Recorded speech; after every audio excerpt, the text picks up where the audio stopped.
하나님께서 오늘 우리에게 주시는 말씀은 히브리서 1장 1절부터 4절 말씀입니다.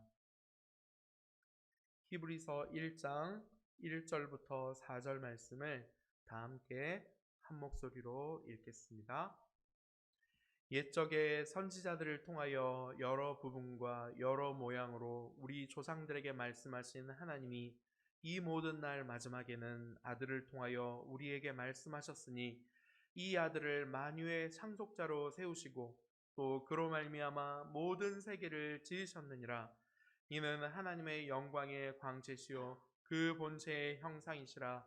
그의 능력의 말씀으로 만물을 붙드시며 죄를 정결하게 하는 일을 하시고 높은 곳에 계신 지극히 크신 이의 우편에 앉으셨느니라.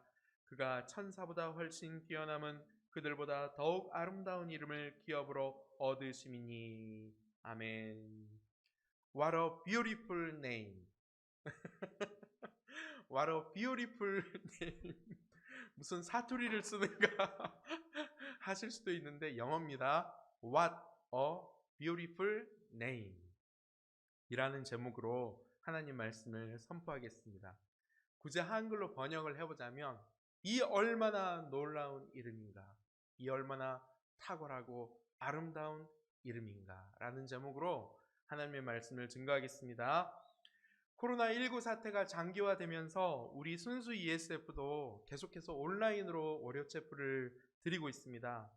일단은 4월 20일부터 오프라인으로 이제 예배를 시작하려고 합니다. 그때까지는 우리 사랑하는 이맨들 이 월요 체프의 최고의 우선순위를 두고 월요 체프에 잘 참석하실 수 있기를 주님의 이름으로 축복합니다. 자, 여러분 2020년 우리 순수 ESF의 표어를 아시나요? 자, 따라하겠습니다. 예수를 바라보자. 자, 잘 안 들려요. 예수를 바라보자. 네, 저기 광주에서 서울에서 남원에서 힘차게 지금 외치는 소리가 들렸습니다. 자, 영어로도 한번 해볼 건데요. 오늘 영어를 많이 하네요. 자, 주보를 혹시 보고 계신 분들은 같이 해주셨으면 좋겠어요. 자, 예수를 바라보자. NIV 버전으로는 Let us fix our eyes on Jesus. 우리의 눈을 예수님께 고정시키자, 그런 뜻입니다. 자, 그러면 혹시 우리 2020년 순수 ESF의 요절이 어떤 구절인지 아시는 분? 자, 히브리서 12장 2절 말씀인데요. 믿음의 주요 온전하게 하시는 이인 예수를 바라보자. 자, 같이 한번 해봅시다. 시작. 믿음의 주요 또 온전하게 하시는 이인 예수를 바라보자. 여러분, 보통 우리 ESF의 이 표어와 이 그 요절은 책임간사가 정합니다. 작년 말부터 2020년 한 해에 하나님께서 어떤 말씀을 주실까, 어떤 방향으로 우리 공동체가 나아가기를 원하실까를 붙들고 하나님 앞에 몸부림치면서 씨름하면서 그렇게 기도하며 나아갈 때 보통 하나님께서 어떤 생각을 떠오르게 하시거나 어떤 책을 만나게 하시더라고요. 작년에도 이제 이것을 가지고 하나님 앞에 나아가서 기도하는데 이 예수를 바라보자, 그리고 히브리서 12장 2절 말씀을 우리 공동체의 표어와 이제 요절로 허락을 받은 것은 한 책을 만나면서였어요. 이제 기도하는데 한 책을 이렇게 읽게 하시더라고요. 그 책이 바로 선한 목자교회 유기성 목사님의 영성일기라는 책이었습니다. 근데 이 책을 제가 사서 읽은 것은 표어를 만들기 위해서 읽은 건 아니었어요. 제가 이 책은 개인적으로 지난 책임간사 사역도 너무너무 힘들고 그래가지고 제가 회복되려고 그 책을 샀거든요. 근데 이제 제가 작년 후반기부터 하나님께서 저를 많이 만져주셨고 또 회복이 되었어요. 그러는 가운데 이제는 영적으로 더 깊은, 영적으로 더 하나님 앞에 좀 나아가 보고 싶다, 이런 마음이 들어서 이제 구입한 책이 바로 이 유기성 목사님의 영성일기라는 책이었어요. 예전부터 이 목사님의 책과 설교는 제가 많이 접해서 알고 있었거든요. 근데 이 기회에 좀 더 이제 깊이 책을 읽어보자라고 해서 읽었는데 아니나 다를까 정말 큰 감동이 저에게 찾아왔습니다. 제가 지난 시절 왜 그렇게 힘들었는지 이 책에 다 나와 있더라고요. 그리고 어떻게 내가 회복될 수 있었는지 그 비결도 이 책에 나와 있었고요. 그러면 앞으로는 어떻게 살아야 이제 이 영성을 유지할 수 있고 더 깊은 영성 가운데로 나아갈 수 있는지도 이 책에 다 담겨 있더라고요. 그래서 이것이다. 바로 이 예수를 바라보자. 히브리서 12장 2절 Let us our eyes on Jesus. Let us fix our eyes on Jesus. 예수님께 우리의 시선을 고정하자. 이 말씀이 저를 회복시키고 또 저를 유지하고 더 깊은 영성의 세계로 저를 이끌어 줄 것이라면 이 말씀을 저만이 아니라 우리 공동체에도 적용하면 좋겠다. 이런 마음이 들게 되었고요. 또 한편으로는 제가 우리 공동체를 생각하면서 기도를 하기 시작했잖아요. 그죠? 하나님 우리에게 표어를 주세요. 하나님 우리에게 말씀을 주세요 했을 때 저만 그런 것이 아니라 우리 순수 ESF에 속한 특히 우리 학생들이 저 같은 상황은 아닐까? 개인적인 신앙의 회복이 필요한 상황은 아닐까? 그런 마음이 들더라고요.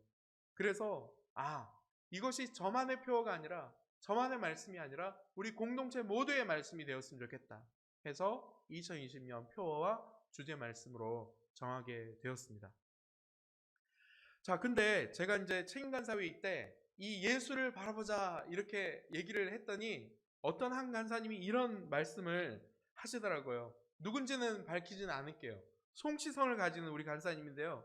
누군지는 말하지 않고 송시성을 가진 간사한 지 얼마 안 된 간사님이신데요. 이 말씀을 하시더라고요. 간사님 너무 좋은데요. 우리가 예수님을 바라보는 건 좋은데 어떤 예수님을 바라보는가가 중요한 것 같다고. 이 세상은 예수님을 왜곡하지 않냐고. 사람들마다 예수님을 보는 관점이 너무 다른데 그래서 바른 예수님을 소개하고 우리 양떼들에게 성경적으로 올바른 예수님을 이렇게 좀 소개하는 게 중요한 것 같다고 그런 말씀을 하시더라고요. 그래서 맞다. 그래서 이제는 어떻게 하면 이 양들로 하여금 또 우리 공동체가 예수님을 잘 바라보게 할 수 있을까를 고민하다가 바로 이 히브리서에 나온 예수님, 성경 66권에 나온 예수님을 이제는 우리 양들과 우리 공동체와 나눠야 되겠다라는 그런 마음이 들게 된 것입니다. 그래서 이제 앞으로 올해 어려체플 때는 이제 히브리서 말씀을 함께 나누려고 해요. 어떤 간사님은 저에게 주제별로 좀 설교를 해줬으면 좋겠습니다 했고요. 또 어떤 간사님은 책 한 권을 정해서 좀 강의를 했으면 좋겠다 이렇게 했는데 제가 늘 월요체플 말씀 본문을 정할 때 늘 여기서 이렇게 고민을 많이 했었거든요. 근데 올해는 하나님 앞에 기도하면서 하나님 월요체플 때 어떤 말씀을 전할까요? 그렇게 기도하는데 하나님께서 이 히브리서 말씀 우리의 표어와 주제가 있는 히브리서 말씀을 올 한 해 좀 전했으면 좋겠다라는 감동을 주시더라고요. 그래서 이 말씀을 전하게 되었습니다. 아니나 다를까 히브리서 말씀을 준비하는 가운데 어떤 한 송시성을 가진 간사님이 건의해 준 대로 이 히브리서의 주제가 세상에 예수님이더라고요. 진짜 예수님. 그래서 히브리서가 비교할 수 없는 탁월한 분이 바로 우리 예수님이라는 것을 성경에서 가장 잘 말씀해주는 그런 말씀이래요. 그래서 그렇구나. 하나님께서 이 히브리서 말씀 우리에게 주신 이유가 있구나. 그런 확신을 가지면서 이제 설교를 하려고 합니다. 자, 잠깐 주변적인 얘기를 좀 하자면요. 제가 설교를 할 때는 히브리서 말씀으로 설교를 하는데 이제 제가 책임간 사회를 가거나 그러면은 제가 이제 설교를 못 하잖아요. 그때는 이제 캠퍼스별로 그 캠퍼스에 가서 캠퍼스를 품는 마음으로 체프를 드리려고 합니다. 설교는 누가 하는가? 바로 캠퍼스의 담당 간사들이 이제 설교를 준비해서 하게 될 것입니다. 여러분 기대되시죠? 우리 간사님들이 소심하게 네 대답했습니다. 정말 기대되고 그리고 우리 순수 ESF는 한 달에 한 번씩 학생 학사가 연합해서 예배를 드리잖아요. 그죠? 그때는 하나님께서 또 기도했어요. 하나님 어떤 말씀으로 좀 전하면 좋을까요? 얼마나 우리 학생들이 고난이 많냐. 이 시대는 고난의 시대다. 그러니 욥기 말씀을 좀 전하면 좋겠다. 그래서 이 학생 학사 연합 예배 때는 욥기 말씀을 전하려고 하는데, 그때는 이제 저도 전하지만 우리 순수 ESF 출신의 탁월한 목사님들을 이렇게 모셔서 함께 욥기 말씀을 드리려고 합니다. 기대 많이 해주시기를 바랍니다. 자, 그러면 이제 본격적으로 히브리서 말씀을 한번 살펴보도록 하겠습니다. 오늘 저와 여러분들이 읽은 본문은 히브리서 1장 1절부터 4절인데요. 히브리서 전체의 서론이라고 많이 말씀합니다. 이 서론 안에 어떤 내용이 담겨져 있냐면요, 바로 이 히브리서 전체의 핵심 내용을 요약하고 있습니다. 그리고 히브리서 전체가 어떤 내용으로 이루어져 있는지 그 목차를 또 우리에게 제공해 주기도 해요. 여러분, 우리가 사도행전을 공부할 때 사도행전을 꽤 관통하는 목차와 같은 말씀이 어떤 말씀이죠? 힌트, ESF의 주제 말씀, 사도행전 1장 8절 말씀. 네. 마치 그런 것처럼 히브리서 1장 1절부터 4절 말씀은 히브리서를 관통하는 말씀이라는 거예요. 그러니까 정말 중요한 말씀이겠죠. 그래서 사실 히브리서를 이해하려면 오늘 말씀을 잘 들어야 합니다. 오늘 본문을 가지고 설교한 목사님들의 설교를 이렇게 이제 좀 준비하면서 찾아봤는데요. 그 가운데 유기성 목사님이 이 본문을 가지고 설교한 본문이 있더라고요. 그리고 그 앞부분을 좀 들어봤어요. 다 듣기는 너무 시간이 없어서. 근데 이 유기성 목사님이 이 1장 1절부터 4절까지의 말씀을 한마디로 요약하면은 뭔지 아느냐 그러길래 너무 궁금하더라고요. 귀를 쫑긋 세우고 운전하면서 듣는데 따라하세요 그러길래 따라했습니다. 여러분들 따라해보세요. 예수님이 최고다. 예수님이 최고다. 네. 오늘 본문이 우리에게 말씀하고자 하는 그 말씀의 핵심은 바로 예수님이 최고입니다 라는 그런 말씀이라고 요약을 하시더라고요. 정말 대가시구나. 다시 한번 느꼈어요. 왜냐하면 제가 이 히브리서 1장 1절부터 4절 말씀을 준비하면서 도대체 이 핵심이 뭔지 잘 안 잡히더라고요. 뭘 말하려고 하는 거지? 이것이 손에 잡혀야 히브리서 전체가 이렇게 또 이해가 될 건데 히브리서 1장 1절에 4절 말씀이 잘 안 잡히는 거예요. 근데 유기성 목사님이 예수님이 누구시다고요? 최고다. 이렇게 얼마나 말씀을 쉽게 푸시는지. 여러분, 예수님 최고라는 사실을 인정하십니까? 예수님 진짜 여러분에게 최고세요? 네, 맞아요. 예수님은 최고세요. 자, 히브리서는 누가 썼는지 아직까지도 오리무중이에요. 잘 몰라요. 누가 아볼로가 썼다, 누가 썼다 이렇게 하는데 아직도 합의를 못했어요. 학자들의 많은 설들이 있는데 그냥 우리는 편의상 작자 미상이라고 합시다. 작자 미상. 근데 독자들은 정해져 있어요. 히브리서 독자들. 한마디로 1세기의 초대 교회인데요. 그 초대 교회 중에서도 로마에 있는 교회, 그 로마에 있는 교회 중에서도 많은 가정교회들이 있었는데 그 당시에 주로 유대인들로 구성된 가정교회에 보낸 서신이었다고 합니다. 그래서 이름이 무슨 서? 히브리서. 네, 히브리서. 유대인들을 위한 서신이다. 그런 뜻이죠. 그래서 히브리서에는 유대인들에게 익숙한 용어가 참 많이 나옵니다. 처음엔 좀 어렵게 느껴져요. 그래서 왜냐면 우리는 한국인이잖아요. 그죠? 근데 유대인들에게 익숙한 개념이 이 히브리서에서 많이 나와요. 그래서 구약 성경에 등장하는 개념들이 많이 나오고 그 중에서도 레위기에 등장하는 개념들이 참 많이 나와요. 그래서 히브리서를 신약의 레위기라고도 부릅니다. 뭐라고요? 신약의 레위기. 그래서 저도 앞으로 이 히브리서 말씀을 풀어가면서 이제 우리가 구약 성경의 내용을 알아야 히브리서를 또 더 깊이 이해할 수 있기 때문에 일단은 구약 성경의 개념들을 좀 설명하는 시간들이 많을 거예요. 그리고 구약적인 내용을 잘 우리가 이해하고 있을 때 일단 우리가 염두에 둘 것은 이 히브리서의 1차 독자가 누구예요? 그럼 유대 그리스도인들이죠. 그래서 먼저 이 히브리서 말씀이 1차 독자인 유대 그리스도인들에게는 어떤 의미인지를 일단은 밝히고 그 다음에 우리에게 2차 독자인 저와 여러분들에게 적용해 해보려고 해요. 그래서 히브리서가 어렵다 많이 하세요. 목회를 오래 하시는 목사님들도 히브리서가 어렵대요. 그 우리는 쉽겠어요, 그죠? 쉽지 않을 거예요. 그러나 성령께서 임재하시면 말씀이 쉽게 들려지는 은혜가 있을 줄 믿습니다. 그래, 은혜가 필요해요. 은혜가 필요하지만 또 우리가 해야 될 게 있어요. 히브리서 말씀 의외로 쉽고 간단할 수 있어요. 뭐만 잘 이해하고 있으면요, 구약에 나오는, 특히 레위기에 나오는 개념들을 잘 우리가 정리만 하고 있으면 대학생인 여러분들도, 이제 청년인 여러분들도 히브리서를 이해하는데 크게 어려움은 없을 거예요. 자, 그러면 본격적으로 오늘 히브리서의 서론인 1절부터 4절 말씀을 한번 살펴볼 텐데요. 히브리서는 다른 서신들처럼 인사말이 따로 없어요. 참 특이해요. 보통은 사랑하는 누구에게 누가 편지를 보냅니다 이렇게 하잖아요, 그죠? 근데 히브리서는 그런 인사말이 없어요. 그래서 어떤 분들은 히브리서는 이 편지라기보다는 한편의 설교문이다 이렇게도 말씀해요. 그런데 또 맨 뒤에 가면 뭐가 있어요? 끝인사가 있거든요. 그래, 편지는 편지인데 설교와 같은 편지다 이렇게 많이들 말씀해요.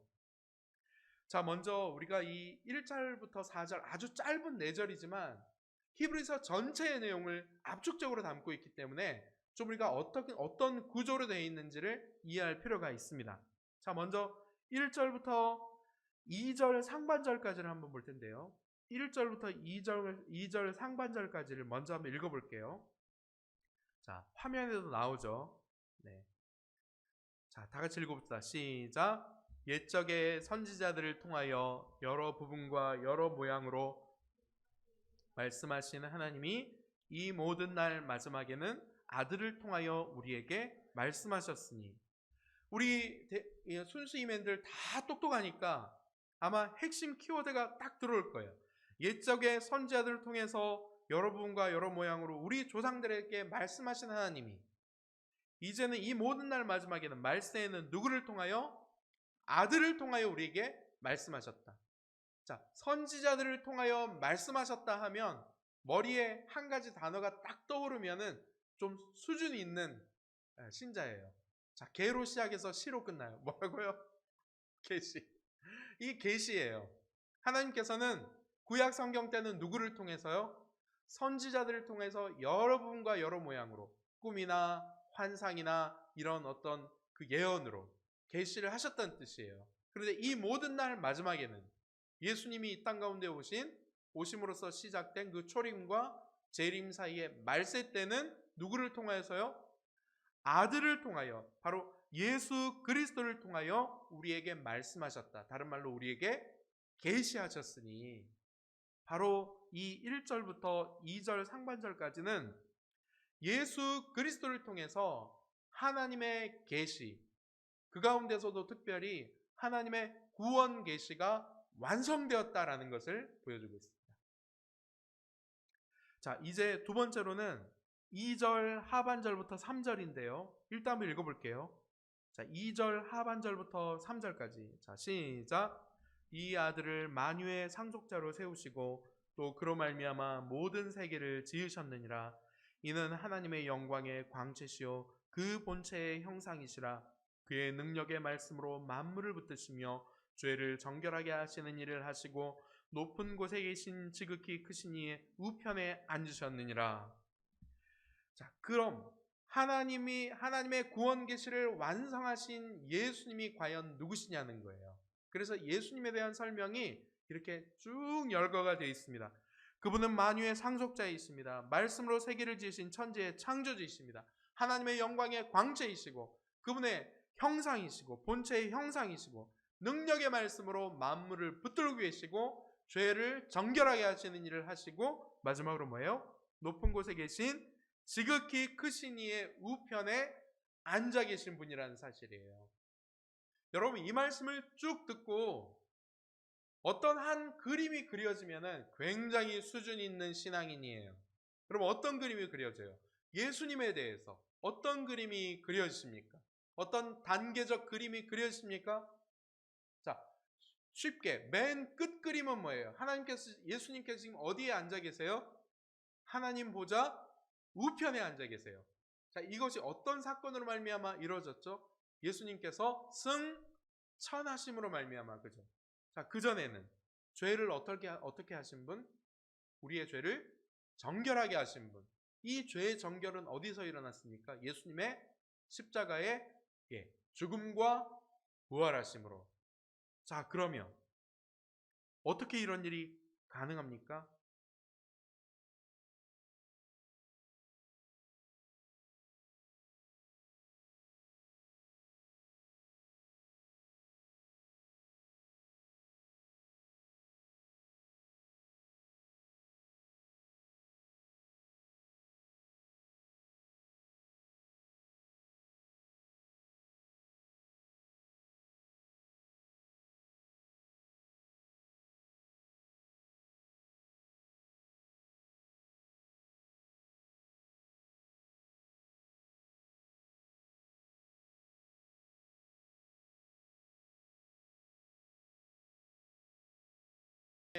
이 그림이 그려지죠. 창세 전과 창세 가운데와 이제 영원한 하나님 나라의 영원한 하나님 보좌 우편에 계신 예수님. 바로 구원을 이루신 예수 그리스도. 그는 과연 누구인가? 라는 말씀이 2절 하반절부터 3절까지의 말씀이라는 것입니다. 자, 그러면은 끝으로 4절은 무슨 말씀일까요? 4절. 자, 4절 읽어보겠습니다. 시작. 그가 천사보다 훨씬 뛰어남은 그들보다 더욱 아름다운 이름을 기업으로 얻으심이니. 바로 이 선지하신 예수님, 성육신하셔서 죽으시고 부활하신 예수님, 하늘 보좌 우편에 앉아서 영원토록 하나님 나라를 통치하실 예수님은 누구보다 뛰어나신 분이다. 천사보다 뛰어나신 분이다. 그리고 그분에게 아름다운 이름을 기업으로 주셨다. 모든 이름 위에 뛰어난 이름을 주셨다는 것입니다. 바로 4절은 비교할 수 없는 예수, 그 이름의 탁월성에 대해서 말씀하고 있는 본문이라는 거예요. 여러분, 히브리서 1장 1절부터 4절까지가 히브리서의 요약이자 핵심이라 그랬죠. 한마디로 히브리서는 무엇을 말씀하려고 하는 책이냐면요, 바로 그 무엇과도 비교할 수 없는 예수 그리스도 그 이름의 탁월성에 대해서 말씀하는 책이 히브리서라는 책이라는 것입니다.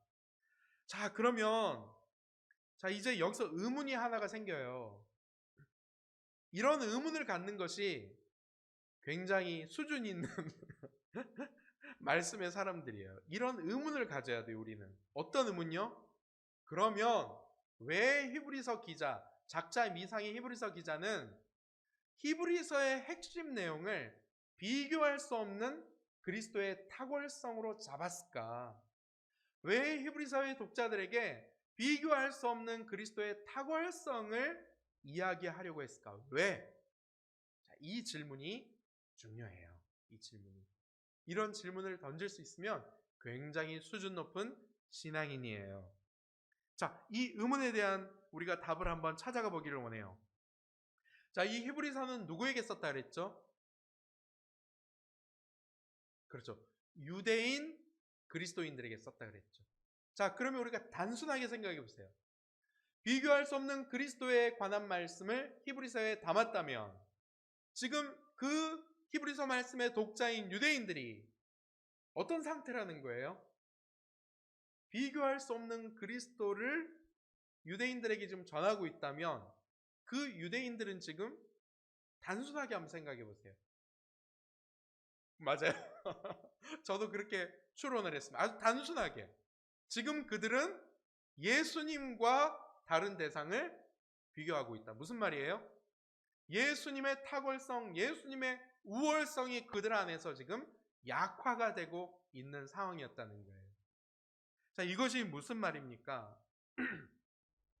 지금 그들 안에 있는 예수님과 하고 있었던 대상은 그럼 누구였을까요? 그들이 지금 누구였다고요? 유대인들이었어요.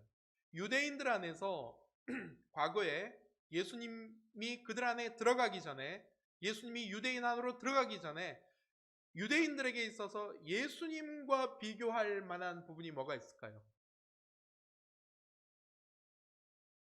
유대인들에게서 정말 탁월한 대상은 누구예요?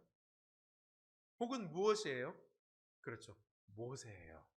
그리고 모세가 쓴 율법이에요. 근데 율법을 모세가 썼나요? 아니요. 하나님의 천사들이 모세에게 계시했다고 믿고 있어요, 유대인들은. 그러니까 아주 뼛속까지 유대인들은 그들 안에 탁월한 존재는 누구냐면 바로 모세고 천사고 율법이란 말이에요. 근데 지금 그들 안에, 그런 유대인들 안에 예수님이 들어가셨어요. 그래서 그들의 이 탁월한 존재들을 다 몰아내시고 예수님께서 가장 탁월한 분으로 그들 안에 계셨거든요. 근데 어떤 이유에서인지 몰라도 지금 그들 안에 다시 예수님이 가장 탁월한 존재가 아니라 다시 과거에 탁월했던 모세, 율법, 천사가 다시 지금 그들 안에 들어와 있는 거예요. 그래서 지금 때로는 예수님이 더 탁월했다가 모세가 탁월했다가 막 이게 헷갈리기 시작하는 거예요.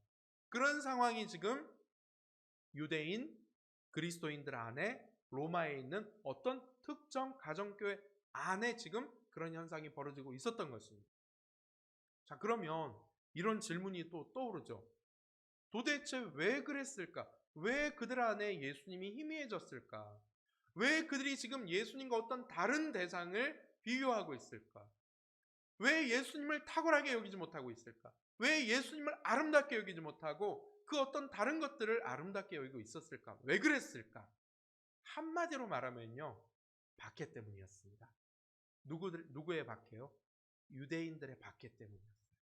여러분, 이것은 우리가 충분히 상상해 볼 수 있죠. 사도 바울이 어떤 사람이에요? 예수님을 믿는 사람들을 어떻게 하는, 박해하는 사람이 사도 바울이었잖아요. 그죠? 그러니까 그 당시에 우리가 추론해 볼 수 있는 것은 그 당시에 예수님을 믿는다고, 특별히 유대인들 중에 예수님을 믿는다고 유대 사회로부터 핍박이나 박해를 받는 사람이 존재했다는 것입니다. 근데 성경에 보니까요, 이 박해가 보통 박해가 아니었어요. 첫째는 출교였어요. 출교라는 형태로 박해시켜버립니다. 근데 우리는 출교하면 뭐예요? 교회에서 그냥 제명당, 이것도 엄청난 겁니다, 여러분. 교회를 가던 사람이 못 간다는 건 엄청난 일이에요. 근데 유대교는 이 강도가 달라요. 출교, 우리가 와닿는 출교의 강도가 달라요. 유대인들에게 있어서 출교는 정치, 경제, 사회, 문화 다 끊어지는 거예요. 그냥 그 당시에는 유대 사회, 유대 공동체를 이루고 살던 사회이기 때문에 유대인들은 어딜 가나 공동체를 이루고 회당 중심으로 이제는 모이는 사회였잖아요. 근데 그 사회로부터 고립시켜버리고 그 사회로부터 추방을 시켜버리는 거예요. 그러니까 경제활동도 제대로 안 되고, 그리고 교육도 안 되고, 정치도 참여도 안 되고, 다 단절되어 버리는 것이죠. 그런데 이 출교에서만 끝나면 다행이에요.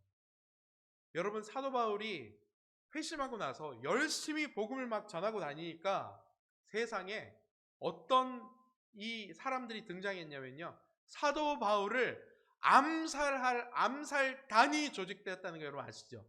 사도 바울이 말하잖아요. 그죠? 그럴 만큼 이 열성분자, 유대 열성분자들은 예수님을 믿는 특히 유대인들을 못 잡아먹어서 안달이었단 말이에요.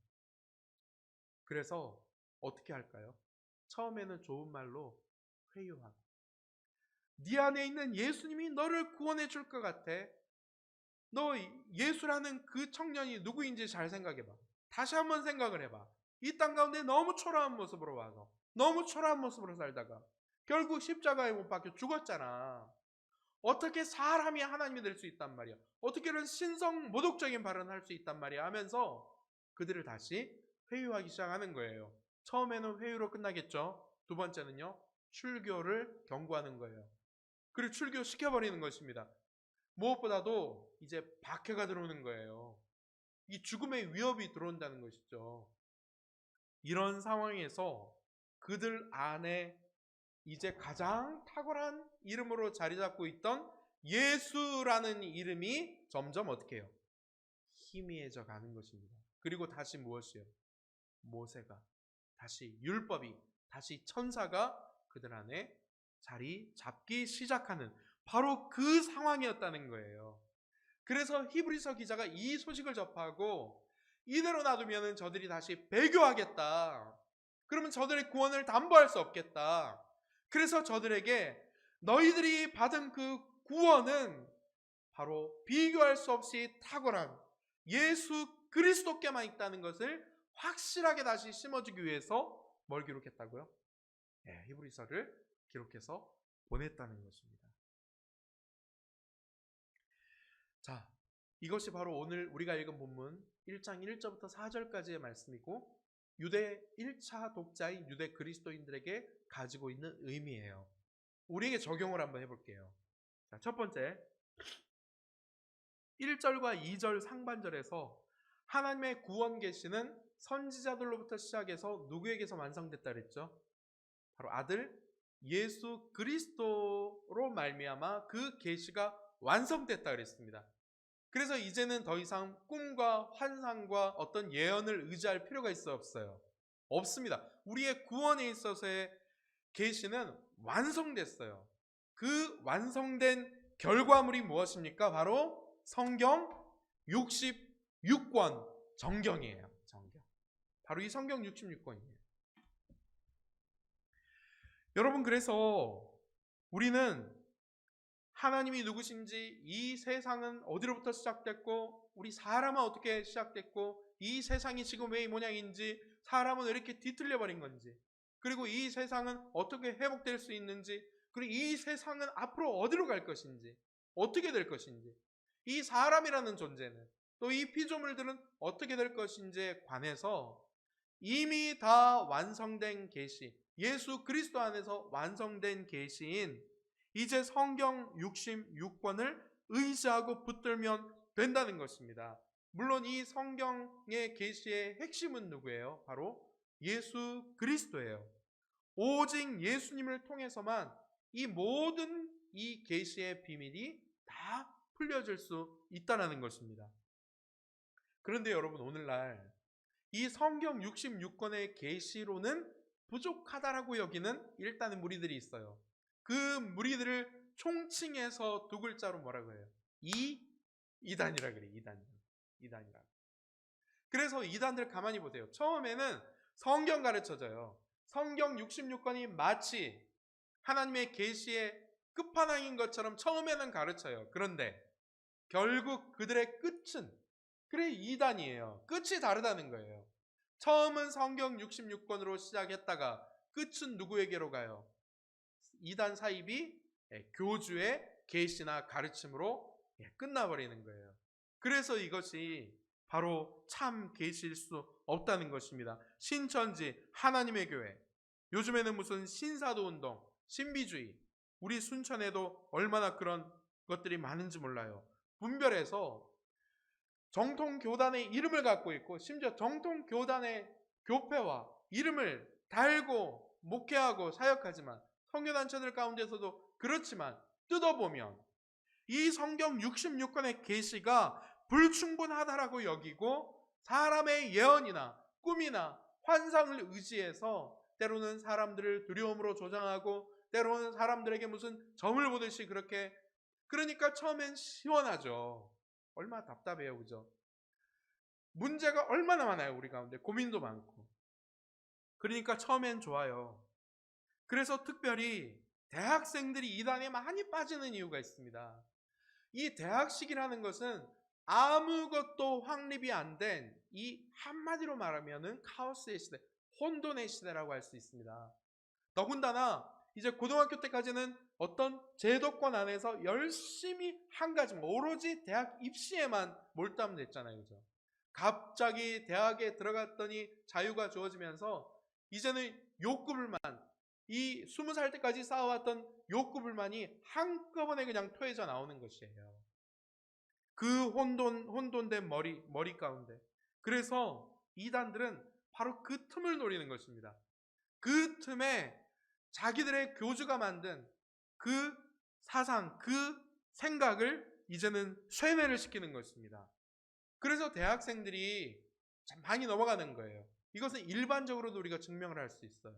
여러분, 우리가 살아보지 못했지만 그 민주화 시대, 80년대 그 정말 나라의 이 억압 속에서도 생명 걸고 민주화 운동했던 최선봉에 섰던 사람들 다 누구예요?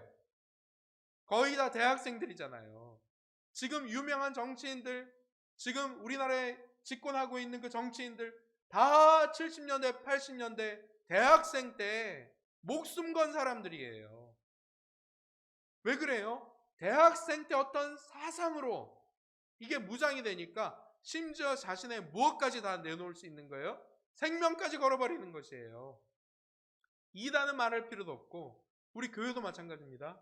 우리 대한민국이 조선 땅에 하나님의 복음 하나 들고 발을 내디디면은 무슨 야만족도 아니고 바로 그렇게 순교를 하는 그 위험 가운데 있는 이 조선 땅에 이 성경 하나 들고 갓난아기 데리고 온 그 선교사님들이 대부분 나이가 몇 살이었어요? 대학 졸업하고 바로 왔단 말이에요. 그러니까 남자들은 20대 중후반, 여자들은 20대 초반 다 그랬다고요. 그것도 다 대학생들이에요. 대학생들, 대학 졸업생들. 어떻게 이렇게 할 수 있는 거예요? 아직 인생관 가치관이 확립되지 않은 그들의 이 머리 가운데, 심장 가운데 어떤 이념이나 생각이나 어떤 사상이 들어가게 되면은 대학생들은 그리고 오죽 열정이 많아요. 그죠? 자신의 생명을 걸어버리는 것이 대학생들의 특징이라는 것이죠. 사랑하는 대학생 여러분, 그리고 사랑하는 대학인 여러분, 이 땅을 새롭게 변화시켜 보겠다고 사람들이 만든 이념으로 여러분들의 머리를 채우시겠습니까? 그것이 이 땅 가운데 잠깐은 유효할 수 있겠어요. 이 세상을 잠깐은 어떤 모습으로 변화시킬 수 있겠어요. 아니면 여러분을 지옥으로 이끌고 가는 헛된 이단 사설들로 여러분들의 생각과 여러분들의 마음을 채우시겠습니까? 저는 여러분들에게 도전합니다. 여러분들의 머리와 생각과 가슴과 여러분들의 온 인격을 구약 선자들로부터 시작해서 예수님으로부터 완성된 그 진리인 성경 66권으로 무장하시고 채우시는 은혜가 있기를 간절히 바라는 거예요. 왜 그래야 됩니까? 왜 그래야 됩니까? 이 성경 진리야말로 우리에게 영생을 주는 진리란 말이에요. 우리에게 영원한 하나님의 나라를 약속하는 진리이기 때문에 그렇습니다. 여러분, 이 대학생들, 이 유수한 대학들의 교육 방식도 보십시오. 그들이 대학생들을 교육하는 방식을 보세요. 대학을 졸업하기 전에 책을 한 200권, 300권을 읽고 졸업시킨단 말이에요. 저 미국의 시카고 대학 같은 대학은 이 고전을 200권, 300권을 읽지 않으면 졸업을 안 시킨대요. 졸업 필수 과정으로 그렇게 돼 있어요. 왜 그렇습니까? 누구도 부인할 수 없는 사실이 있잖아요. 이 세상을 이끌 수 있는 힘이 바로 인문학에서 나온다는 확신이 있기 때문이에요. 그래서 책을 막 읽히는 것입니다. 자, 그런데 여러분, 그 인문학으로 무장된 사람들이 이 땅 가운데 나와서 이 세상을 지배할 수 있을지 몰라요. 그런데 그들 안에 성경 66권이 없음으로 말미암아 그들의 시야는 이 세상 안에 갇혀 있을 수밖에 없다는 것입니다. 이 세상은 이 세상으로 끝나지 않잖아요. 영원한 하나님 나라가 있잖아요. 성경은 뭐라고 말합니까? 이 세상은 끝이 있다고 말해요. 요한계시록은 뭐라고 말해요? 이 세상은 무너질 거라고 말해요. 그리고 하나님의 나라가 이 세상에 대신 세워질 것이라고 말합니다. 이 성경 말씀이 정말 참 진리라면 어떤 사람이 가장 지혜로운 사람입니까? 바로 영원을 위하여 헌신하는 사람, 영혼을 위하여 투자하는 사람이 진정한 지혜자가 아니겠습니까? 그러니 하나님께서 저와 여러분들을 이제 이 땅을 뒤바꾸는 그런 이 인재들로 교육시키기 위해서 저와 여러분들을 대학으로 보내셨고, 저와 여러분들을 대학인들이 되게 하셨다면, 대학생, 졸업생들이 되게 하셨다면 우리의 한 손에는 어떤 책을 들어야겠습니까? 바로 인문 고전이나 혹은 저와 여러분들에게 주신 그 전공을 책을 들어야 되겠죠. 그러나 또 한 손에는 뭐가 들려 있어야 돼요? 바로 성경 66권이 들려 있어야 된다는 것입니다. 그래야 하나님께서 채용하신다는 거예요. 그래야 하나님 나라의 일꾼으로 채용하신다는 겁니다.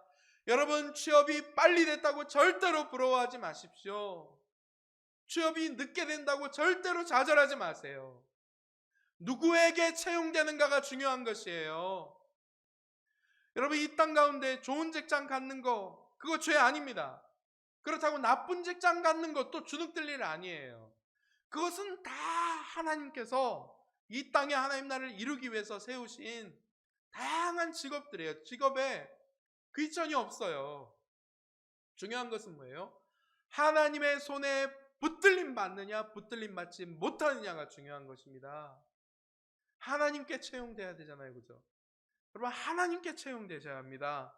그래서 하나님께 쓰임받는 인생이 되려면 우리가 한 손에 반드시 성경을 붙들고 놓지 말아야 한다는 것입니다.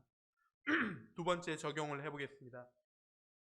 2절 상반절과 3절 말씀인데요, 히브리서의 말씀의 핵심은 예수 그리스도입니다.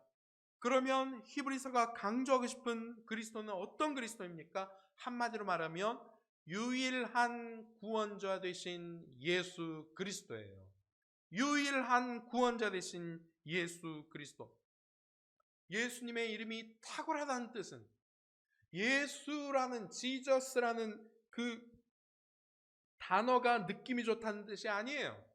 예수라는 이름이 탁월하다는 것은 세상 사람들이 말하는 것처럼 예수님의 그 성스러운 모습이 탁월하다는 것이 결코 아닙니다. 성경이 말하는, 특별히 히브리서가 우리 가운데 말하는 예수님은 만유의 상속자 되신 예수님이세요. 히브리서가 우리 가운데 말씀하고 싶은 예수님은 하나님의 영광의 광채를 가지신, 하나님의 본체 형상이신 예수님을 가르쳐주고 싶은 거예요. 한마디로 하나님이신 예수님을 가르쳐주고자 하는 것입니다. 그래서 그분은 온 세계를 만드셨고요, 능력의 말씀으로 만물을 지금도 붙들고 계세요. 그리고 만물을 정결케 하고 계십니다. 회복케 하고 계신다고요. 그리고 결국 그 만물과 함께, 그 가운데서도 당신의 사랑하는 아들들과 함께 모든 만물을 하나님 우편에서 함께 다스리기를 원하시는 분이 바로 우리 예수님이세요. 그런 의미에서 예수님은 비교 불가한 존재라는 것입니다. 아름다운 이름이라는 것입니다. What a beautiful name이라는 것이에요. 여러분, 그런데 우리가 이 예수님만 바라봐야 하는 이유가 어디 있을까요? 예수님을 바라보자라고 하면은 착각하는 사람들이 있어요.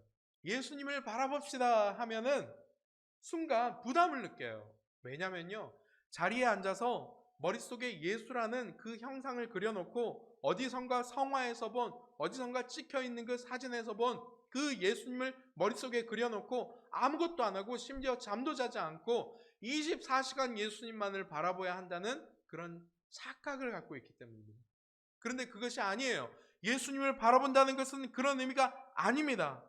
예수님을 바라본다는 것은 이런 의미예요. 예수님을 통해서 온 세상을 창조하신 하나님을 바라보라는 것입니다. 예수님을 바라보라는 것은 하나님을 거역한 자신을 바라보라는 것이에요. 예수님을 바라보라는 것은 예수님을 통해서 십자가의 죽으심과 부활하심으로 말미암아 구속받은 우리 자신과 이 세계를 바라보라는 것이에요. 그리고 예수님을 통해서 영원토록 완성될 새 하늘과 새 땅을 소망하라는 것이 예수님을 바라보라는 것입니다. 그러니까 우리가 눈을 뜨고 직장 생활을 해도 누구를 바라볼 수 있습니까? 예수님 바라볼 수 있어요. 왜냐하면 예수님께서 이 죄악으로 가득한 우리의 직장과 학교를 붙들고 계시고 결국 정결케 하고 계시다는 사실을 인지하고 바라보고 있기 때문이에요. 직장 가운데 힘들어도요, 나를 힘들게 하는 상사가 있어도, 나를 힘들게 하는 그 누군가가 있어도 우리가 예수님을 바라볼 수 있는 이유가 무엇입니까? 하나님께서 그 영혼을 붙들고 계시고 예수 그리스도로 말미암아 저 영혼도 살리실 거라는 것을 예수 그리스도를 통해 알고 그것을 바라보기 때문에 그 순간 우리는 예수님을 동일하게 바라볼 수 있는 것입니다. 여기서 우리가 기억해야 될 게 있어요. 우리가 얼마나 자주 우리의 신앙생활을 인본적으로 하느냐는 것이에요. 갑자기 무슨 말입니까, 이 말이? 여러분, 많은 그리스도인들이 신앙생활을 한다고 하면서 정작 예수님은 바라보지 않아요. 그래서 교회 안에서 이런 말을 합니다. 상식이 있어야지 이런 말이에요. 맞습니다. 물론 그리스도인들은 상식이 있어야 돼요. 그리스도인이 되면 될수록 상식적인 사람이 될 테니까요. 그러나 교회는, 그러나 신앙의 영역은 상식의 수준을 뛰어넘는 영역이라는 사실을 강구하고 있는 것이에요. 여러분, 상식대로만 살면 그것은 이 세상 시민이에요. 우리 그리스도인들이 어떻게 상식대로만 살 수 있습니까? 상식대로만 살 수 없는 존재입니다. 그리고 한 가지 또 우리가 기억해야 할 것은 신앙생활을 인습으로 해요. 인습으로.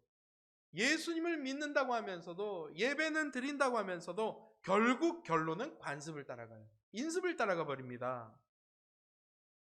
그래서 예수님을 바라봄으로 해결해야 될 문제도 결국 관습을 따르고요, 결국 상식을 따라가요.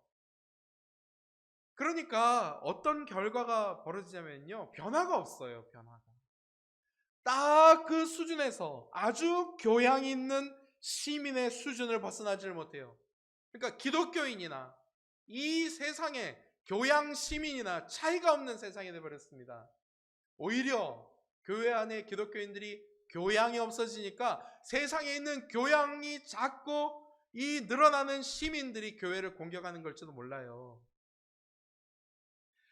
그리스도인들은 교양은 기본이고요, 상식은 기본입니다. 그러나 그 교양과 상식과 인식과 관습을 뛰어넘는 그 무언가가 바로 신앙 안에 있다는 것인데요.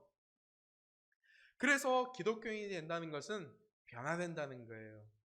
기독교인이 된다는 것은 차별된다는 것입니다. 구별된다는 거예요.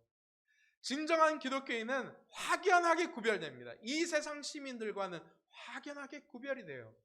어떤 면에서요? 그리스도인들에게는 감사가 있습니다. 자족함이 있어요. 어떻게 그것이 가능합니까?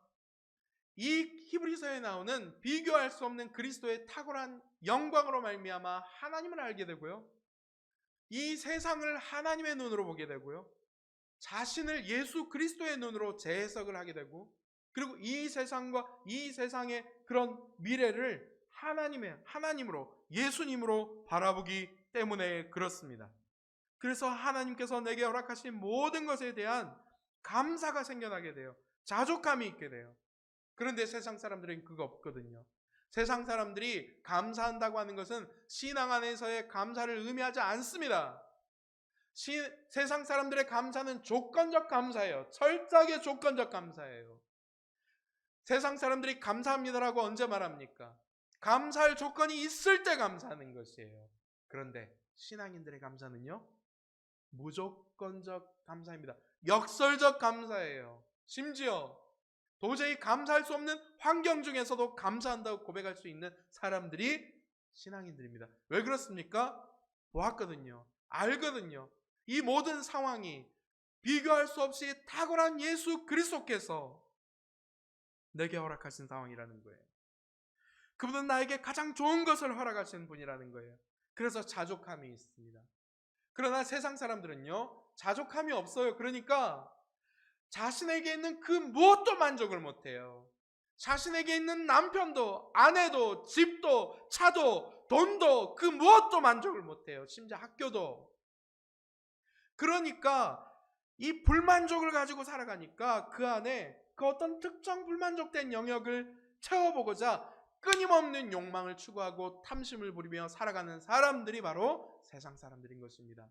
그런데 기독교인들은요, 달라요. 기독교인들 안에는 탐심이 없습니다. 욕망이 없어요. 진정 참 기독교인들은 탐심을 부리지 않습니다. 욕망을 부리지 않습니다. 왜 그렇습니까? 하나님께서 이미 다 허락하셨다고 믿기 때문입니다. 하나님께서 내게 주신 학교, 하나님께서 내게 주신 직장, 남편, 아내, 자녀, 돈, 하나님께서 가장 최선으로 허락하셨다는 믿음이 있기 때문입니다. 그런 시각이 어떻게 생겨나는 것입니까? 어떻게 이런 세상 사람들은 도무지 범접할 수 없는 상식 수준으로는, 인습으로는, 관습으로는 도저히 범접할 수 없는 이 눈이, 이 시각이, 이 세계관이 어떻게 생기는 것이에요? 비교할 수 없는 탁월하신 예수 그리스도를 만났을 때에만 바로 그 하나님에 대한 시야가 열리고, 그 세상에 대한 시야가 열리고, 자신에 대한 시야가 열리고, 이 세상과 자신에 대한 미래에 대한 시야가 열리게 되는 것입니다. 누구 안에서요? 오직 예수님 안에서만요. 예수님 안에서만 가능해요, 이게. 그런데 예수님을 만나지 못한 유대인들은요, 하나님을 믿는다고 하면서도 율법을 이용하여 자기 공로를 쌓잖아요, 그죠? 천사를 이용하여 자기의 그 종교심을 채우고 있잖아요, 그죠? 탐심과 욕심이 가득 찬 사람들입니다. 그래서 예수님께서 그들에게 무엇이라고 말씀하셨습니까? 너희같이 탐심과 이기심으로 가득 찬 사람들은 독사의 자식들이다, 이렇게 정죄하잖아요. 그래서 내가 선호하거나 좋아하는 것과 관련이 없는 것에는 전혀 관심을 가지지 않는 사람들이 바로 세상 사람들이에요. 그러다 보면 어느 한 가지 부족한 것에 몰두하다가 이제는 좌절을 경험하고 또 똑같은 패턴을 반복하면서 이제 그렇게 변화없는 삶을 살아가요. 그런데 이런 패턴이 누구에게도 발견된다는 거예요? 그리스도인들 안에서도 발견된다는 것입니다. 저와 여러분들에게 변화가 있습니까? 이전의 나와 이 지금의 내가 변화가 있어요? 내가 예수님을 믿고 있다고 하고, 내가 예수님을 가장 존귀한 분으로, 내가 예수님을 하나님으로 믿고 알고 고백하고 있지만 내 삶에 세상 사람들과 차원이 다른 그런 변화가 있냐는 얘기예요. 우리가 이렇게 되지 않으려면 바로 참 신앙의 대상이신 예수님을 바라봐야 합니다. 예수님을 바라볼 때 그분이 상속받으실 세계를 알게 돼요. 예수님을 바라보게 되면 이 세계는 결국 예수 그리스도의 손안에 있다는 것을 깨닫게 됩니다. 우리가 예수님을 바라보면 그 예수님 안에 하나님의 영광의 광채가 있을 뿐만 아니라 그 하나님의 영광의 광채를 우리 안에 두셔서 이 땅 가운데 오셔서 그 영광의 광채를 발하셨던 주님처럼 저와 여러분들이 하나님의 영광의 광채를 반사하면서 살도록 우리를 회복시키시고 구원하셨다는 것을 알게 돼요. 사람이 어떤 존재인지를 알게 되는 것입니다. 우리가 예수님을 바라보면 하나님의 형상이 우리 안에 있음을 알게 됩니다. 우리가 예수님을 바라보면 말씀의 능력을 체험하게 됩니다. 그 어떤 세상의 능력과도 비교할 수 없는 말씀의 능력을 체험하게 돼요. 그래서 이 예수 그리스도와 함께 하나님 보좌 우편에 앉아서 이 세상 만물을 통치하는 진정한 리더로 서게 됩니다. 예수님을 바라볼 때 이런 일들이 일어나요. 여러분, 예수님을 바라봐야 진정으로 내가 보입니다. 예수님을 바라봐야 내가 누구인지를 알 수 있어요. 예수님을 바라봐야 진정한 감사가 흘러나오기 시작해요. 예수님을 바라봐야 진정한 만족이 그때부터 시작되는 것입니다. 그래서 예수님을 바라봐야 일상이 그야말로 새로운 나날들이 되는 것이에요. 여러분, 공부 집중 잘 안 되는 대학인들 계십니까? 예수님을 바라보십시오. 그리고 감사하십시오. 자족하십시오. 그러면 나에게 주어진 그 공부의 기회가 얼마나 소중한 것인지를 깨닫게 될 거예요. 이것은 세상 사람들이 말하는 그 몰입과는 차원이 다른 것입니다. 세상 사람들이 말하는 노력과는 차원이 다른 것이에요. 그제서야 나에게 주어진 그 하루하루가 얼마나 소중한지를 깨닫게 될 것입니다. 그래서 시간을 정말로 소중하게 사용하게 될 것이에요. 여러분, 신앙생활을 그저 습관대로 하지 마십시오. 습관대로 교회 가고, 습관대로 봉사하고, 습관대로 사역하고, 습관대로 하지 마십시오. 신앙생활은 습관대로 하는 것이 절대로 아닙니다. 우리가 신앙생활을 습관대로 하는 것이 무엇입니까? 아무런 감동도 없고 감격도 없고 아무런 보람도 없이 그저 습관대로 하는 이유가 무엇입니까? 예수님을 바라보지 않기 때문입니다. 여러분, 신앙생활을 상식대로 하지 마십시오. 상식의 수준에 머물면 신앙의 수준으로 결코 들어갈 수 없습니다. 상식을 계속 말하려고 하지 마십시오. 우리는 신앙인들입니다. 우리는 상식을 초월해야 될 사람들이에요. 상식은 신앙인들에 있어서 기본입니다. 기본. 상식이 마치 신앙인들의 이상인 것처럼 얘기하지 마시기 바랍니다. 상식은 기본이에요. 우리가 이렇게 되지 않으려면 예수를 바라봐야 합니다. 히브리서가 말하는 예수님을 바라보십시오. 히브리서가 우리에게 가르쳐주는 비교 불가한 그 탁월하신 예수님을 한번 바라봐 보십시오. 그리고 성경 66권이 우리에게 말씀하는 그 예수 그리스도에 우리의 온 신경과 마음을 집중해야 합니다. 그래서 성경 공부가 중요한 것이에요. ESF는 예수님을 배우는 공동체예요. 여러분, ESF는 길, 창세기, 빌립보서, 로마서, 출애굽기, 사복음서, 각종 예언서와 서신서 등을 4년 안에 집중적으로 배우는 공동체입니다. 그래서 ESF 활동이 의미가 있습니다. 예수님을 배우면 가장 사람다운 사람이 되어 가장 영광스러운 인생이 됩니다. 가장 거룩한 인간이 됩니다. 예수님을 배울 때 가장 인싸다운 인싸가 된다는 사실을 기억하시길 바랍니다. 자, 마지막 세 번째 적용입니다. 4절 말씀인데요. 히브리서의 핵심은 비교 불가한 그리스도라고 했습니다. 그래서 히브리서에는 비교급이 참 많이 나와요. 그 어떤 것도 우리 주 예수 그리스도와는 비교할 수가 없다는 것입니다. 그만큼 예수님은 아름답고 빼어나고 뛰어나고 탁월하신 분이라는 거예요. 근데 문제는 어디에 있습니까? 문제는 우리가 그 예수님을 알아보느냐 못 알아보느냐에 달려 있습니다. 여러분, 사람은 어떤 존재예요? 아름다운 것에 끌리는 존재예요. 아름다운 것에 끌리는 존재로 하나님께서 창조하셨기 때문입니다. 여러분, 아름다운 것을 보면 어떻습니까? 눈이 가죠? 손이 가죠? 마음이 가죠? 그런데 그 아름다움의 기준이 달라서 문제예요. 그 아름다움의 기준이 뒤틀려져서 문제입니다. 하나님은 애시당초 가장 아름다운 존재인 하나님께 끌리도록 사람을 만드셨어요. 그런데 사단이 어떤 장난을 쳤습니까? 바로 그것을 간파하고 이 사람으로 하여금, 특별히 하와로 하여금 이제 하나님을, 그리고 하나님이 창조하신 피조 세계에 끌리던 마음을 이제 무엇으로요? 그 선악을 알게 하는 나무 그 실과로 향하게 했습니다. 그런데 좀 더 본질적으로 말하면 그 실과로 향하게 한 것이 아니라 이제 그 실과를 따먹고 변화될, 선과 악을 알게 되는 하나님 수준으로 올라가게 될 자신을 향한 이끌림으로 바꿔버린 것입니다. 사실 여러분, 기독교에서 말하는 중생, 거듭남이라는 것이 무엇인지 아십니까? 그것은 한마디로 눈을 열어주는 것입니다. 영안을 열어주는 것입니다. 어떤 눈입니까? 하나님을 보는 눈입니다. 그런데 하나님은 영이셔서 눈에 보여요, 안 보여요? 보이질 않아요. 그래서 영의 눈을 떠야 보이는 분이 하나님이세요. 그래서 그 눈을 영안이라고 하는 것입니다. 기독교인들에게 물어보면요, 하나님을 봤대요. 여러분, 하나님 보셨습니까? 여러분, 하나님 만나셨습니까? 저는 하나님을 봤습니다. 저는 하나님을 만났어요. 그런데 여기서 하나님을 본 저의 눈은 어떤 눈입니까? 육안입니까? 아니요, 영안이에요. 하나님을 만난 저의 손은 육신의 손입니까? 아니에요, 영적인 손이에요.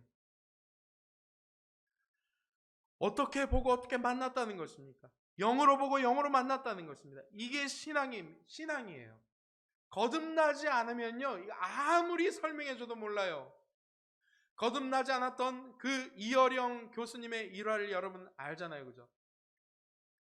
이 지성으로는, 즉 육안으로는 이 우리나라에서 당대의 최고의 지성, 그러니까 이 이어령 교수님의 눈은요, 일반 사람들이 육안으로 볼 수 없는 것을 보는 통찰력이 있다는 뜻이에요. 그것을 한마디로 지성이라 그래요, 지성. 그런데 교수님이 볼 수 없었던 분이 한 분이 계셨습니다. 그분이 누굽니까? 우리의 하나님이셨어요. 그런데 하나님께서 교수님의 이 영안을 열기 시작하였습니다. 그분의 딸을 이제 아픔 가운데 허락하셨고, 그분의 딸을 만져주신, 고쳐주신 그 하나님, 그 예수님을 마음 가운데 영접하고 세례를 받자 이제 영의 세계가 열리기 시작한 거예요. 지성의 눈으로 아무리 보고자 해도 볼 수 없었던 그 하나님이 영안이 열리니까 이제 보기 시작하는 것입니다. 그래서 얼마나 많은 사람들에게 이제 그 영적인 세계를 소개하고 있습니까? 여러분, 거듭나기 전에 이 세상 영광, 이 세상 아름다움을 쫓아 살던 사람들, 예수님 믿고 거듭나게 되면 벌어지는 가장 큰 변화가 뭐예요? 그 세상에서 살 때, 그 아름다움을 쫓아 살 때, 그들이 가치 있게 여기고 그들이 귀하게 여기던 그 영광과 그 아름다움을 세상에 헌신차처럼 버려버리다라는 거예요. 그래서 사도 바울은 그것을 어떻게 표현했습니까? 그 아름답던 것을 배설물이라고 표현했잖아요. 배설물이라고 표현했습니다.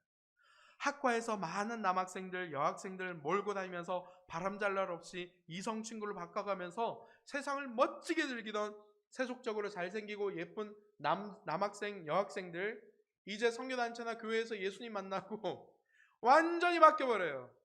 가장 크게 바뀌는 것이 무엇입니까? 먼저 얼굴이 바뀌어요. 맨날 남자들 홀리려고 개슴츠레한 눈을 뜨고 이제 눈웃음으로 홀리던 그 자매들이 하나님을 향한 이제 얼굴로 바뀌어버려요. 그러니까 세상 남자들이 재미가 없어 하는 겁니다. 더 이상 남자들이 안 붙어요. 이제 제비족 같던 남자들도 이제는 그 사기 행각을 멈추고 오로지 한 분 누구요? 오로지 한 분 예수님만을 바라보는 거예요. 그래서 자기가 이 세상에서 가장 잘난 신랑처럼, 만인의 연인처럼 행세했던 사람들도 유일한 신랑 되신 예수님 앞에서 신부가 되어버린다니까요. 그런데 교회를 오래 다녀도 예수님이 얼마나 아름답고 뛰어나고 영광스러운 분이신지 보고 알지 못하는 이들이 많아요. 그러면서 이성 친구 쫓아다녀요. 허구한 날 공부에만 매달려 있어요. 허구한 날 인생에 아무런 희망과 목표도 없이 그렇게 하루하루 시간만 보내면서 어떤 사람들은 게임에 빠져 살아요. 범죄 가운데 살아요. 교회를 다니면서도 그런다고요.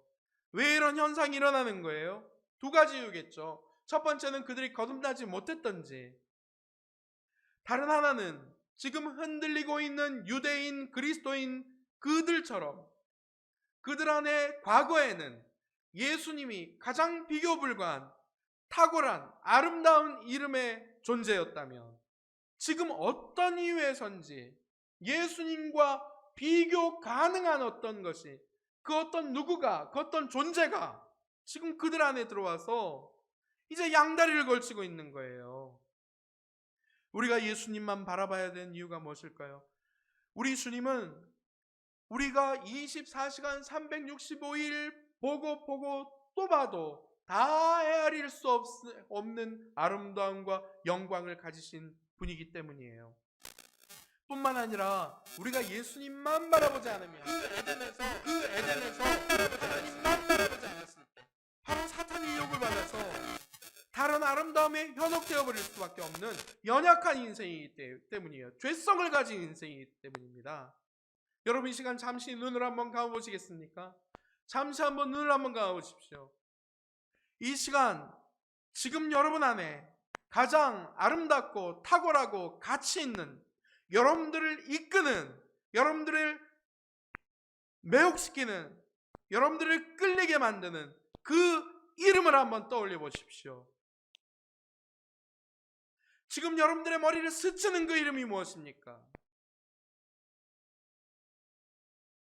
적어도 눈을 뜨시고 적어도 예수님이라는 이름이 떠오르지 않았다면 여러분들 안에 예수님이 비교 불가한 존재는 아니란 뜻이에요. 비교할 수 없는 탁월한 분이 예수님이란 뜻은 아닙니다. 우리는 어떤 존재가 되어야 합니까? 진정한 기독교인들, 참 크리스천들은 어떤 사람들입니까? 말 그대로 그리스도인들입니다. 예수쟁이들입니다. 우리가 눈을 감고 우리 가운데 가장 탁월한 이름이 뭐냐고 했을 때 그 이름이 예수라고 말할 수 있는 사람들이 바로 진정한 그리스도인이라는 거예요. 그렇게 되려면 어떻게 합니까? 그렇게 되기 위해서 우리가 예수님만을 바라봐야 한다는 것입니다. 그래야 우리에게서 예수 그리스도의 하나님의 그 영광의 형체가 이제는 보이게 될 거예요. 말씀의 결론을 맺겠습니다. 코로나19로 인해서 캠퍼스가 문을 닫았습니다. 대학생들을 만나지 못하는 상황이에요. 그러나 여러분, 저는 절대로 낙망하지 않고 있습니다. 결코 불안하지 않습니다. 그 이유가 무엇입니까? 캠퍼스의 문이 닫히고 우리가 모일 수 없는 상황이지만 변할 수 없는 것은 뭐예요? 변치 않는 것은 무엇입니까? 바로 예수 그 이름의 아름다움, 탁월성, 영광을 막을 수 있는 것은 이 세상 그 어떤 것도 없다는 사실을 알고 있기 때문이에요. 여러분 마찬가지입니다. 이 세상 그 어떤 것도 저와 여러분들에게서 드러나는 예수님의 향기, 예수님의 영광, 예수님의 아름다움을 막을 수 없습니다. 가장 아름다운 그리스도 이 기독교의 향기는 언제 났습니까? 지금도 많은 교회들이, 많은 그리스도인들이 회상하고 돌아가고 회복하려고 하는 그 예수의 향기, 그 기독교인들의 향기는 언제 피어났습니까? 가장 박해가 심했던 1세기 초대교회 때 그 향기는 가장 향기로웠습니다. 지금 우리에게 오히려 기회예요. 이 코로나19 바이러스가 온 세계 열방을 뒤덮고 있을 때 비교 불가한 예수 그리스도의 향기, 비교 불가한 예수 그리스도의 영광, 비교 불가한 예수님의 아름다움이 저와 여러분들을 통해서 드러날 수 있는 절호의 찬스예요. 그래서 이 세상에는 소망이 없고 이 세상에는 정말 이 답이 없다고 느낄 때 이탈리아의 그 한 의사의 고백처럼 지금 우리에게는 하나님이라는 존재가 있다면 그분이 필요한 시기라고. 근데 왜 그렇게 이야기하겠어요? 천주교 국가인 이탈리아에서 왜 그렇게 이야기하겠어요? 교황이 있는 그 나라인, 교황청이 있는 그 나라인 이탈리아에서 왜 우리는 하나님이 필요하다라고 말하겠습니까?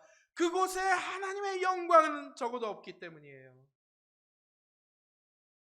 지금이 기회입니다. 그러나 우리는 선택해야 합니다. 예수 그 이름의 아름다움에 굴복할 것인지, 아니면 우리 안에 있는 또 어떤 아름다움에 굴복하면서 그 어떤 향기도, 그 어떤 영광도 드러내지 못한 채 할 것인지. 히브리서를 통해서 비교할 수 없는 예수님의 아름다움에 한번 취해 보시기를 바랍니다. 그래서 저와 여러분들 이렇게 고백하면서 찬양을 마음껏 불러보시기를 바랍니다. What a beautiful name. What a beautiful name. 이 얼마나 아름다운 이름인가. 이렇게 고백하는, 그런 고백의 삶을 살아가는 저와 여러분들 되시기를 주님의 이름으로 축복합니다.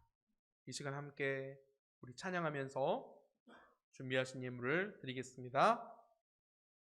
What a beautiful name 이라는 찬양인데요, 우리 가사를 잘 생각하시면서 우리 말씀을 기억하면서 이 시간 아름다우신 예수님의 이름을 마음껏 찬양하며 나아갑시다. 태초에 말씀이 계시니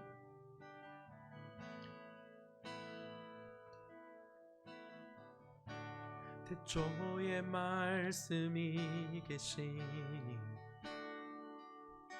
지극히 높으신 주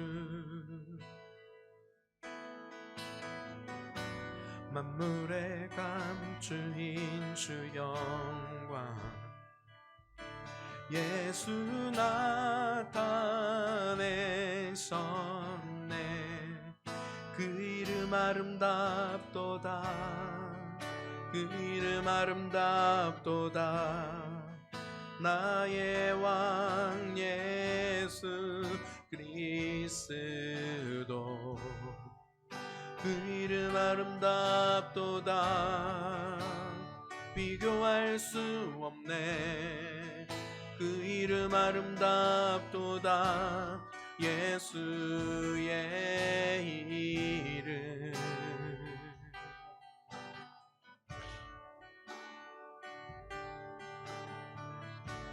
우릴 위해 오신 주이네. 하나님 나라 임했네.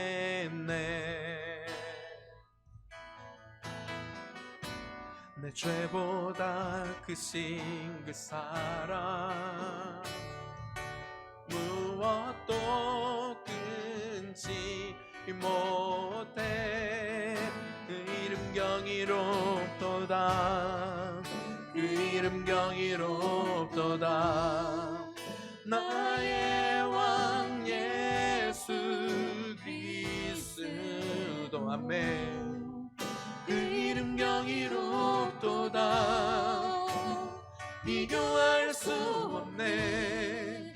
그 이름 경이롭도다. 예수의 이름. 그 이름 경이롭도다. 예수의 이름.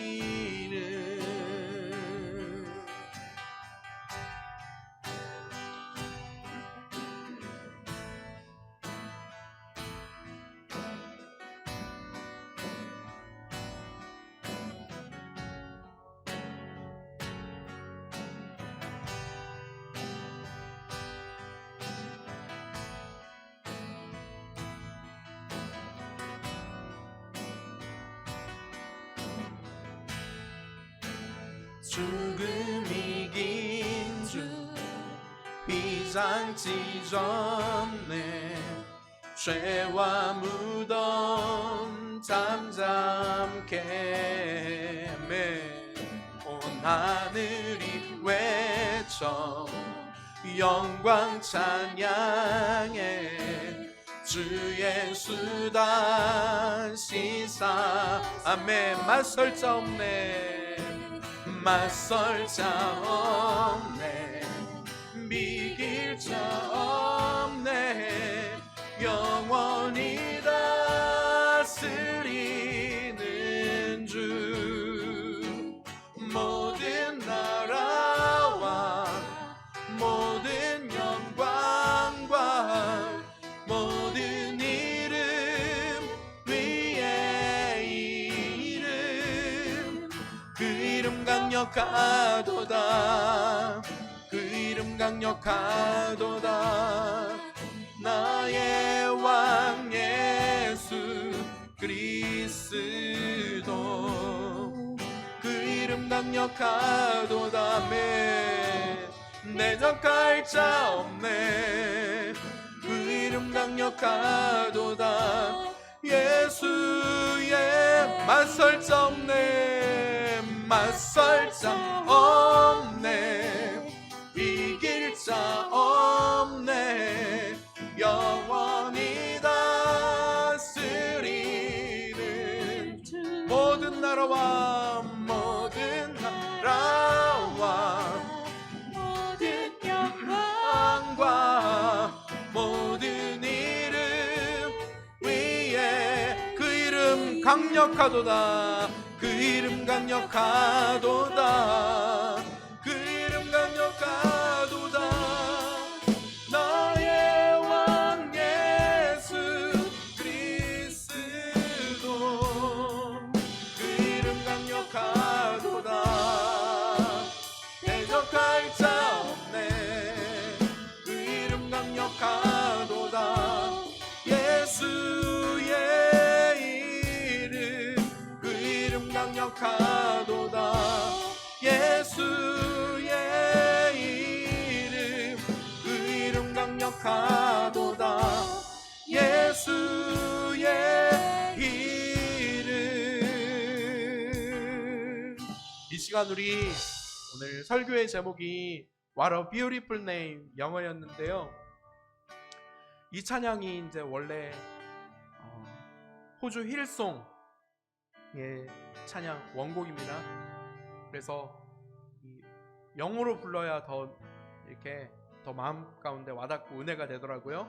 그래서 이 시간은 화면에 나오는 영어 가사를 보면서 우리가 좀 익숙치 않지만 가사를 생각하면서 함께 영어로 한번 또 찬양해 보겠습니다.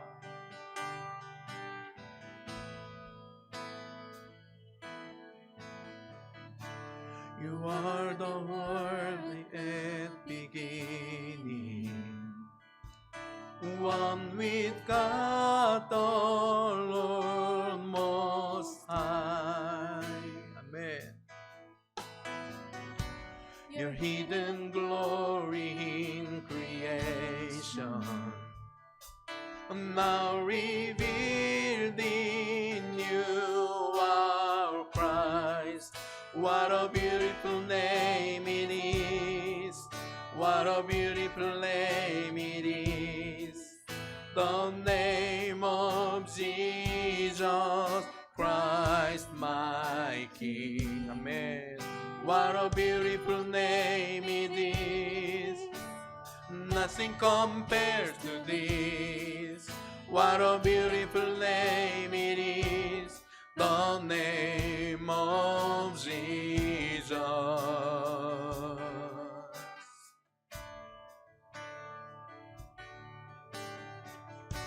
You didn't want heaven without us. So Jesus, you brought heaven down. My sin was great, your love was greater. Amen. What could separate us now? What a wonderful name it is. What a wonderful name it is. The name of Jesus Christ my King. Amen. What a wonderful name it is. Nothing compares to this. Amen. What a wonderful name it is. The name of Jesus. What a wonderful name it is. The name of Jesus.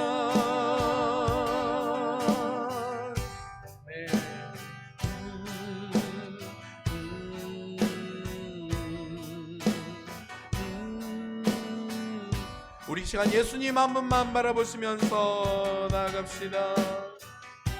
이 세상을 만드시기 전부터 존재하신 주님, 온 땅을 구원하기 위해서 이 땅 가운데 오셔서 십자가에서 죽으시고 부활하신 주님, 영원한 보좌에 앉으신 주님, 죽음 이기심.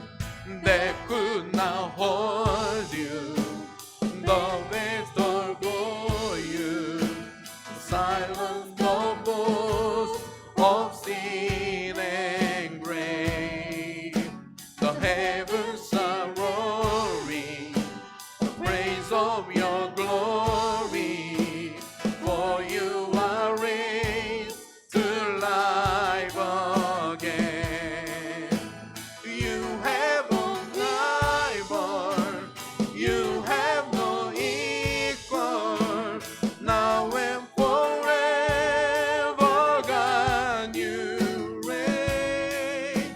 Yours is the kingdom, yours is the glory, yours is the name above all names. What a powerful name it is. What a powerful name it is. The name of Jesus Christ my King. What a powerful name it is. Nothing can stand against. What a powerful name it is. The name of Jesus. You have no rival. You have no equal. You have no equal. Now and forever, God, you reign. Yours is the kingdom. Yours is the glory. Yours is the name of all names. What a powerful name it is. What a powerful name it is. The name of Jesus Christ my King. What a powerful name it is. Nothing can stand against. Amen. What a powerful name it is. The name of Jesus. What a powerful name it is. The name of Jesus. What a powerful name it is. The name of Jesus.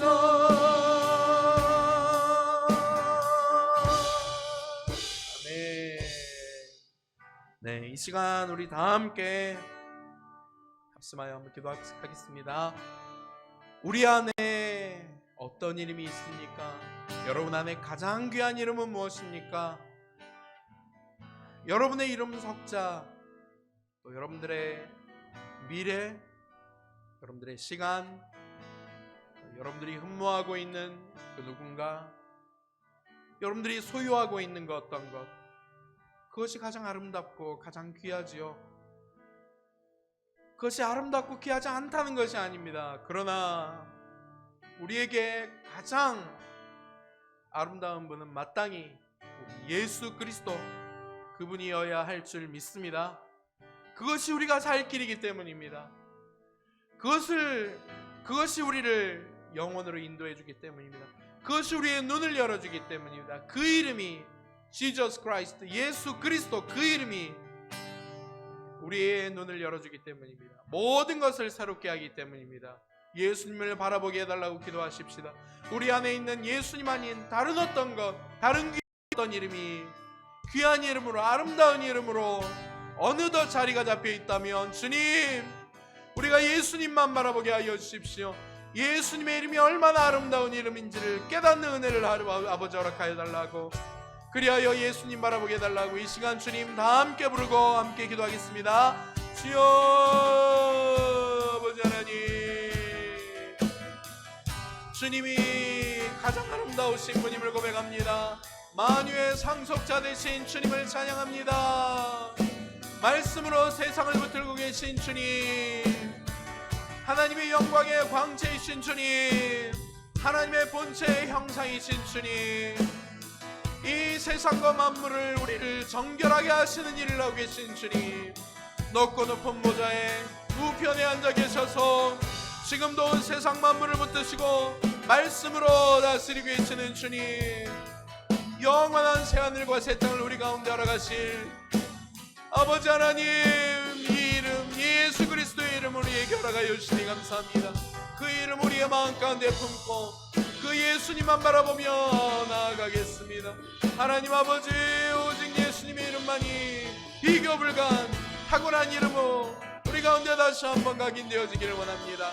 그리하여 예수님만 바라봄으로 해결해야 하고 예수님만 바라봄으로 극복해야 할 이 신앙의 위기를, 이 세상의 위기를 극복하며 이기며 승리하며 나아가는 우리 모든 순수임맨들 될 수 있도록 주님 은혜를 베풀어 주시옵소서. 하나님 아버지, 코로나19를 온전히 종식시키고 코로나19 뿐만이 아니라 계속될 제2, 제3의 코로나 전염병을 온전히 붙드시고 종식시키실 수 있는 분이 우리 주님이심을 믿습니다. 우리 주님은 만물을 말씀으로 붙들고 계시는 주님이시기에 그렇습니다.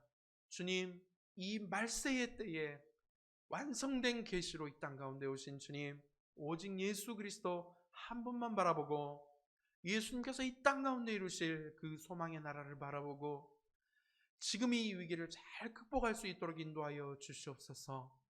예수님 바라보지 않음으로 말미암아 내 눈으로, 내 육안으로 살던, 그래서 변화없는 삶, 이 세상과 별반 다를 바 없는, 구별됨이 없는, 차별됨이 없는 삶을 살아가고 있는 저와 우리들을 불쌍히 여겨 주시옵소서. 우리의 영안을 열어주시기를 원합니다. 그리하여 하나님의 영광의 광채를 보게 하여 주시고 하나님의 본체의 형상을 보게 하여 주시옵소서.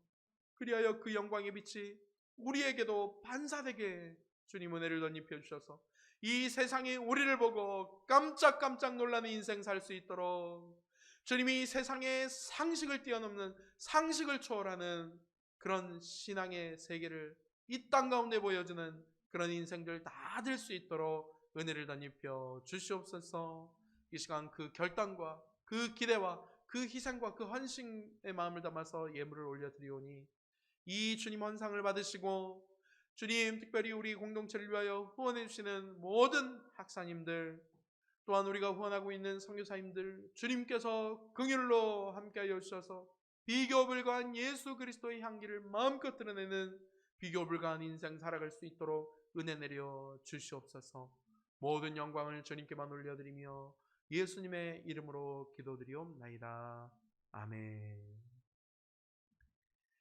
예, 특별한 광고는 우리 주보를 참조해 주시면 되겠고요. 이번 주 목요일 저녁 7시에 이제 온라인으로 GBS, 예수님을 배우는 시간 누가복음 GBS를 시작합니다. 이미 문제집이 그 카톡방을 통해서 공유가 됐으니까요. 꼭 다운받으셔서 예수하시고 또 목요일 저녁에 함께 공부하는 가운데 정말 그 예수님, 비교 불가한 예수님을 만나는 그런 은혜가 있기를, 그래서 우리의 눈이 열리는, 이 세상을 바라보는 눈이 열리고 자기를 바라보는 눈이 열리는 그런 은혜의 시간을 보내셨으면 좋겠습니다. 네, 이 시간 하나님의 복을 받겠습니다. 주 예수 그리스도의 은혜와 하나님의 사랑과 성령의 교통하심이 이 자리 가운데 있는 모든 순수 ESF 가족들과 또한 온라인으로 함께 예배드리는 모든 순수 ESF 가족들 가운데 지금부터 영원토록 함께 있을지어다. 아멘.